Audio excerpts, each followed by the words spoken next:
Hello students, welcome back.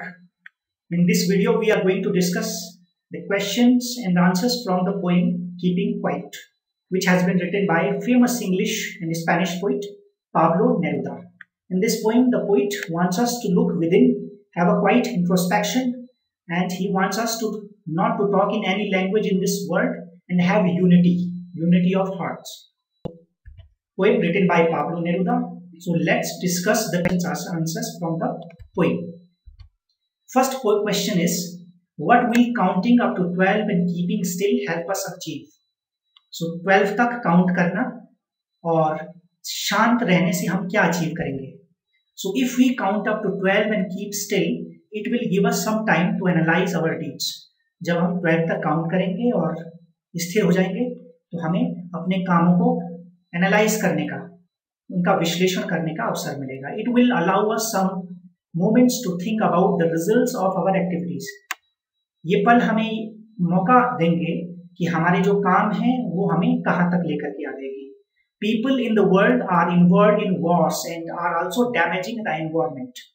तो दुनिया में कई लोग लड़ाइयों में व्यस्त हैं, पर्यावरण को नुकसान पहुंचा रहे हैं in order to achieve their aims. वो लोग अपने छोटे छोटे मकसदों को जीतने के लिए, मकसदों को पाने के लिए धरती को नुकसान पहुंचा रहे हैं. So unfortunately this is taking all of us toward our own end. लेकिन दुर्भाग्यवश ये हरकतें, ये काम हम सबके अंत की तरफ ले जा रही हैं. So we need to think in order to achieve peace and harmony. तो शांति और सद्भावना बनाए रखने के लिए हमें थोड़ा रुकना पड़ेगा और विचार करना पड़ेगा. Second question, do you think the poet advocates total inactivity and death? क्या आपको लगता है कि कवि पूरी तरह से हमें निष्क्रिय रहने के लिए कह रहा है कि हम जो है निष्क्रिय हो जाएं? No, the poet doesn't advocate total inactivity and death. कवि किसी भी तरह से निष्क्रियता और मृत्यु को सपोर्ट नहीं करता. वो नहीं कहता कि हम कुछ ना करें.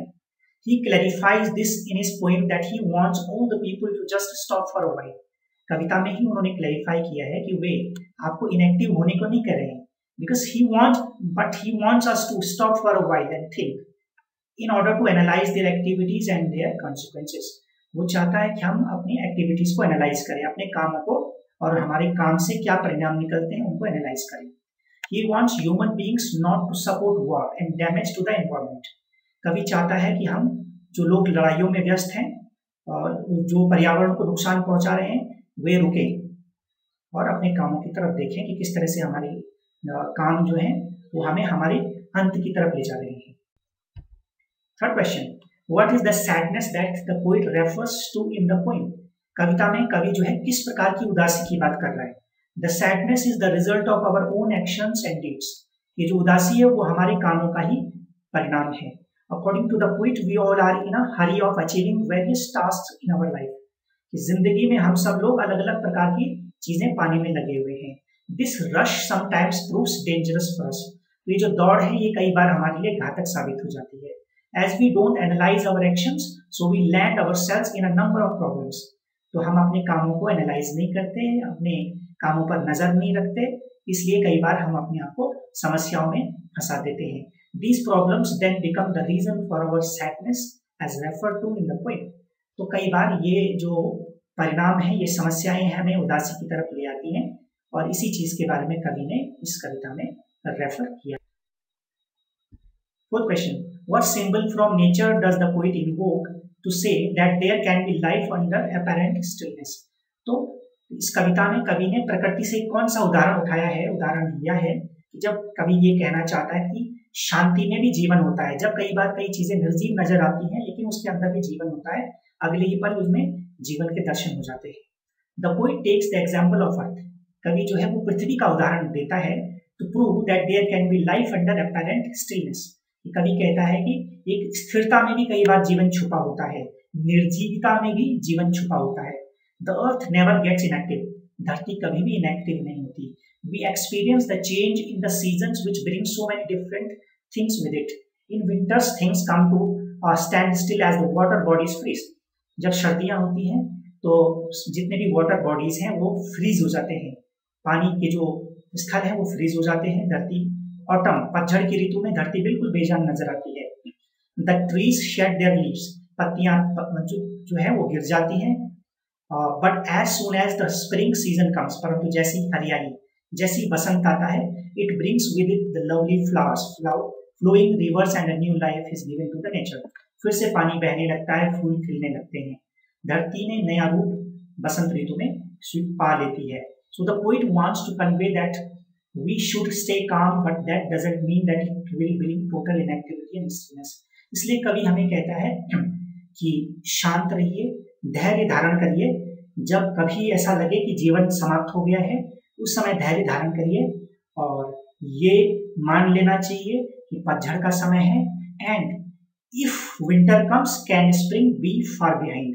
अगर पतझड़ आता है तो समझ लीजिए बसंत भी आने वाला है। जैसे धरती कई बार बेजान नजर आती है, धरती कई बार कुरूप नजर आती है पतझड़ की ऋतु में, जब हरियाली चली जाती है, पत्ते गिर जाते हैं, लेकिन बसंत आता है तो सब कुछ नया हो जाता है। Fifth question, which is the exotic moment that the poet refers to in keeping quiet. इस कविता कीपिंग क्वाइट में कवि कौन से एक्सोटिक मोमेंट, किस स्ट्रेंज मोमेंट की बात कर रहा है। The poet talks about the exotic moment when everyone keeps quiet. कवि उस स्पेशल पल की बात कर रहा है, उस अलग से समय की बात कर रहा है जब हर कोई शांत रहेगा। There will be no rush for a second. एक भी सेकंड के लिए कोई भी रश नहीं, कोई भी दौड़ भाग नहीं होगी। The machines must stop for a moment. मशीनें रुक जाएंगी, इंजन रुक जाएंगे। That moment will be fascinating for all of अस। वो जो एक पल होगा वो हम सबके लिए बड़ा आकर्षित करने वाला पल होगा। All of us shall enjoy the sudden strangeness of the moment together. और एक वो जो नया पल होगा, नया समय होगा, बिल्कुल अलग होगा और हम सब एक साथ महसूस करेंगे कि हम साथ साथ हैं, एक जैसा महसूस करेंगे। Why does Pablo Neruda urge us to keep still? Pablo Neruda हम सबको शांत रहने को क्यों कहता है? Stillness is essential for calm reflection and quiet introspection. स्थिर रहना, शांत रहना अपने मन में झांकने के लिए जरूरी होता है। We hear the voice of conscience in moments of silence. शांति के पलों में हम अपनी अंतर चेतना को महसूस करते हैं, अपनी आत्मा की आवाज को सुन सकते हैं। The poet is convinced that most of human ills and miseries are caused by man's hurry and rush to do things. तो हम ये बात स्वीकार करते हैं कि हम लगातार जो चीजों को पूरा करने की दौड़ भाग में लगी रहते हैं, वही हमारी परेशानियों का कारण भी है। The poet wishes that we may withdraw ourselves from our undesirable actions and keep still for a moment. तो ये जो अनचाही दौड़ है, इससे अगर हम थोड़ा रुकें, सोचें, तो हम खुशी को पा सकते हैं। इसलिए कवि चाहता है कि हम थोड़ा स्थिर हों और शांत रहें। Why should we speak in any language and not move our arms so much? हमें इस धरती पर किसी भी भाषा में उस एक पल में क्यों कोई बात नहीं करनी चाहिए और हम अपने हाथों को क्यों मूव न करें उस एक पल में। So people of the world speak in different languages. They indulge in unnecessary debates and disputes. कभी कहना चाहता है कि अलग अलग देशों में अलग अलग भाषाएं बोली जाती हैं और हम कई बार भाषा के नाम पर लड़ते हैं, हमारी अलग अलग विवाद होते हैं। So most of these arguments lead to destructive wars. तो ये जो हमारी बहस है, विवाद है, ये हमें बड़े भयानक युद्धों की तरफ ले जाते हैं। The poet urges people to stop speaking in any language. तो कवि चाहता है कि हम किसी भी भाषा में बात ना करें। They must speak through their hearts.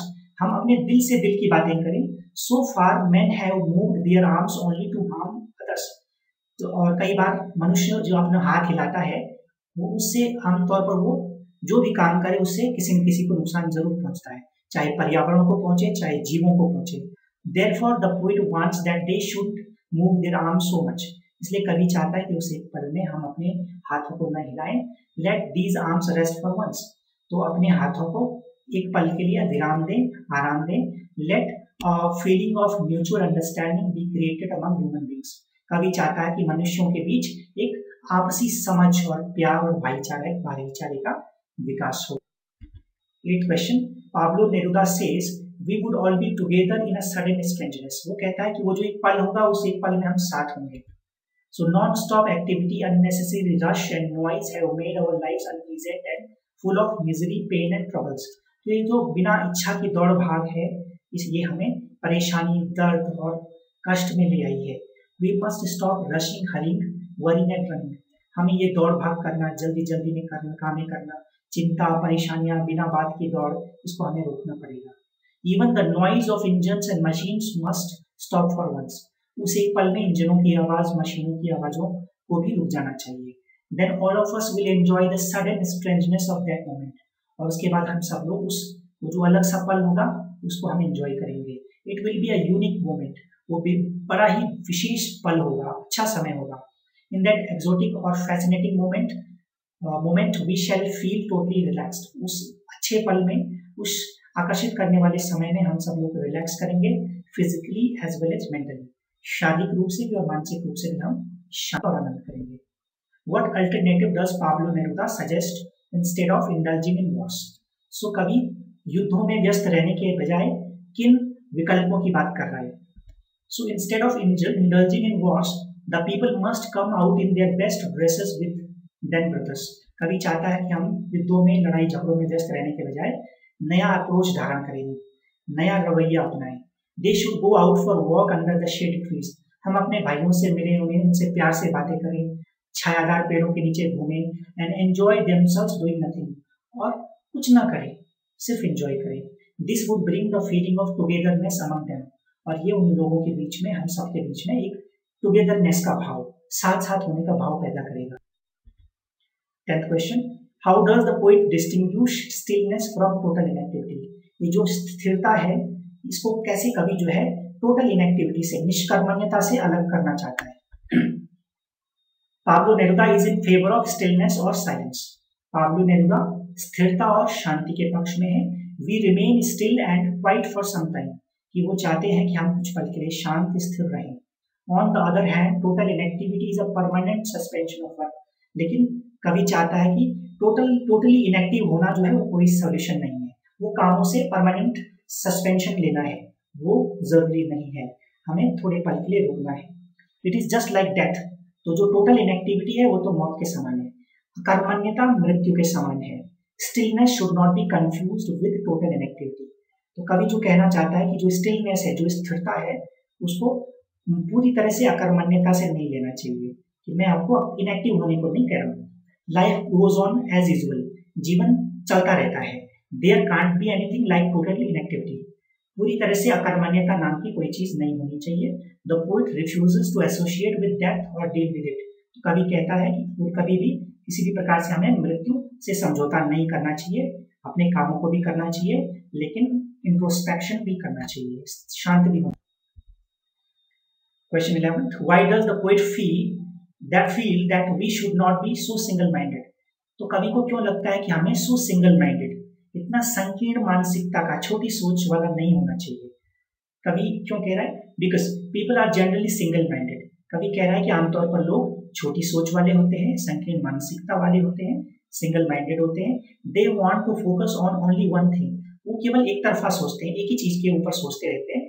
They want to keep their lives going. वो चाहते हैं कि उनका जीवन बस चलता रहे, वो हासिल करते रहे. They are ever busy in their pursuit. वो अपने कामों में लगे रहते हैं. The poet wishes that they would not be so much. कवि चाहता है कि इतनी दौड़ भाग नहीं होनी चाहिए. Observe with always remaining on the move. कवि कहता है कि हम लगातार दौड़ने में लगे रहते हैं. They must have some respite और रेस्ट. हम लोगों को थोड़ा रुकना चाहिए, थोड़ा आराम करना चाहिए, सोचना चाहिए. दे टू नीड पीस और साइलेंस. हम सब लोगों को भी शांति की जरूरत होती है. खामोश होकर के अपने मन में झांकने की जरूरत होती है, विचार करने की जरूरत होती है. तो इस तरह से कवि जो है अपने विचार व्यक्त करता है. So question answers we discussed in this video. So thank you very much for now.